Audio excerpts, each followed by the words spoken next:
नमस्कार साथियों, पुनः आपका एक नए अध्याय में एस्ट्रो चेला चैनल में आपका स्वागत है। पिछले अध्याय में हमने बुध रेखा या जिसको हम स्वास्थ्य रेखा के नाम से भी जानते हैं उसकी चर्चा की थी।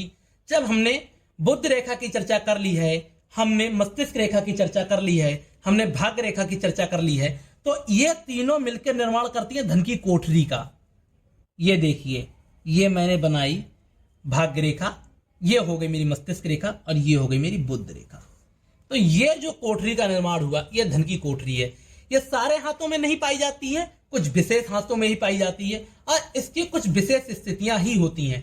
सबसे पहले तो जैसे मैंने बताया, धन की कई स्थितियां हमारे हाथ में। ये सबसे ज्यादा जानने वाली, जो सब लोग लगभग जिसके बारे में जानते हैं, वह स्थिति है, बहुत ही शुभ स्थिति है। यह है, जैसे मैंने बताया, मस्तिष्क रेखा, भाग्य रेखा और बुध रेखा या फिर जिसको हम स्वास्थ्य रेखा के नाम से जानते हैं, उससे निर्माण होता है। जब मैं धन की बात करूंगा तो मैं नाम लूंगा व्यापार रेखा या फिर बुध रेखा। सबसे पहले ये तीनों रेखाएं जिसके हाथ में बहुत शुभ स्थिति में है, वह अपने आप ही बहुत धनी है। इसका तो कोई कारण है ही नहीं।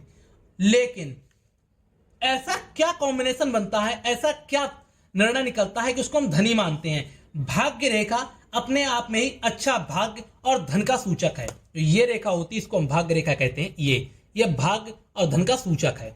उसके अलावा मस्तिष्क रेखा प्रवीण बुद्धि और अच्छी बुद्धि, तीव्र ज्ञान, तीव्र बुद्धि का सूचक है। और जो ये निकलती है हमारी स्वास्थ्य रेखा या फिर बुध रेखा, ये हमारे व्यापार की सूचक है। ऐसे में जब तीनों ही किसी हाथ में होंगी तब एक विशेष व्यक्ति होता है। उसके अलावा और स्थितियां शुभ हैं, कोई भी तिल या धब्बा नहीं है, कोई भी निगेटिव जैसे क्रॉस वगैरह का चिन्ह नहीं आ गया है इस तरीके से, या लहरदार रेखाएं नहीं है, बहुत विशेष है।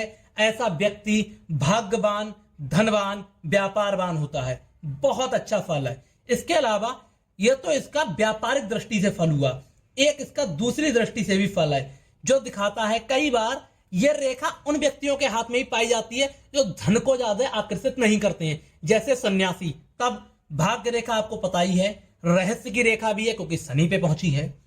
मस्तिष्क रेखा हमारे ज्ञान की रेखा है, अब बुध रेखा भी हमारे ज्ञान की रेखा है। तो ऐसे में यह दिखाती है ऐसा व्यक्ति गूढ़ विद्याओं में निपुण हो जाएगा, बहुत वैज्ञानिक सोच का होगा और बहुत ज्यादा रहस्यमयी विद्याएं उसे आती होंगी। लेकिन हमेशा यह रेखा ऐसी नहीं पाई जाती है। कुछ हाथों में आपने देखा होगा यह रेखा छोटी सी टूट जाती है, टुकड़ों में डिवाइड हो जाती है। तब इसका तात्पर्य क्या निकलता है, इस चीज की हम चर्चा करेंगे। कई बार ये रेखा हमारी ऐसे ना होकर यहां तक तो जाती है पूर्णता और फिर ऐसे टूट के निकलती। यह सबसे ज्यादा कॉमन स्थिति है। इवन मेरे हाथ में आप देखिए, ये देखिए, लगभग रेखा सही तो है लेकिन बीच में हल्का सा, ये देखो यहाँ पे टूटी भी है। ये देखिए, दूसरी तो एक रेखा आ गई लेकिन उसके अलावा एक रेखा टूटी है। तो ये ऐसे में क्या दिखाता है, यह बताता है ऐसा व्यक्ति बहुत ज्यादा धन का संग्रह तो नहीं करेगा लेकिन उसके जीवन में धन आएगा और जाता रहेगा।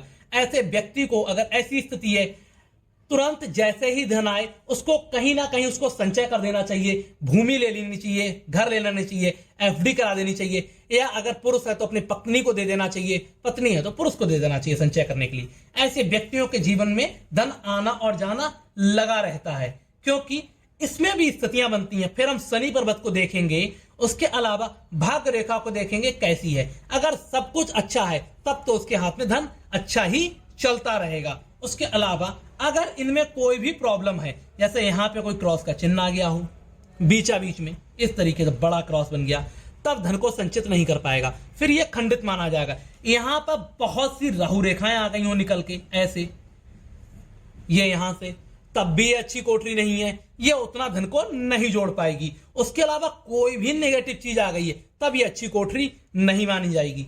अपितु अगर ये कुछ नहीं है, बिल्कुल साफ और सुंदर बनी हुई है, तब ये एक अच्छी कोठरी है, धन को संचय करने वाली मानी जाती है। और ऐसा व्यक्ति, ये ज्यादातर विशेष हाथों में ही होती है। आपको कोई ऐसे कार्य करता है जो थोड़ी कम आजीविका वाले हैं, उनके हाथों में दिखाई नहीं देगी।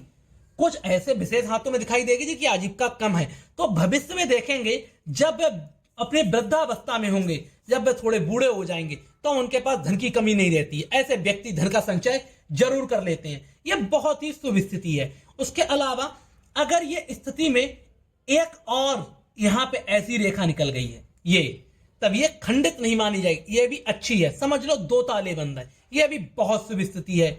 आशा करता हूं आपको धन की कोठरी के बारे में आज पता लगा होगा। आप इस वीडियो को लाइक करेंगे, चैनल को सब्सक्राइब करेंगे, और कोई भी प्रश्न है कमेंट सेक्शन में जरूर देंगे। दूसरे जो नया अध्याय आएगा, जब मैं किसी नए रेखा या फिर नए हमारे संकेत की बात करूंगा तो आपका कमेंट जरूर ले लूंगा। और कोई प्रश्न है तब मुझे आप astrochela@gmail.com पर भेज सकते हैं। और आपने अभी तक अगर चैनल को सब्सक्राइब नहीं किया है तो कृपया करके चैनल को जरूर सब्सक्राइब करें, इससे मुझे वीडियो बनाने में सहायता मिलती है, मोटिवेशन मिलता है। आपका दिन मंगलमय हो, धन्यवाद।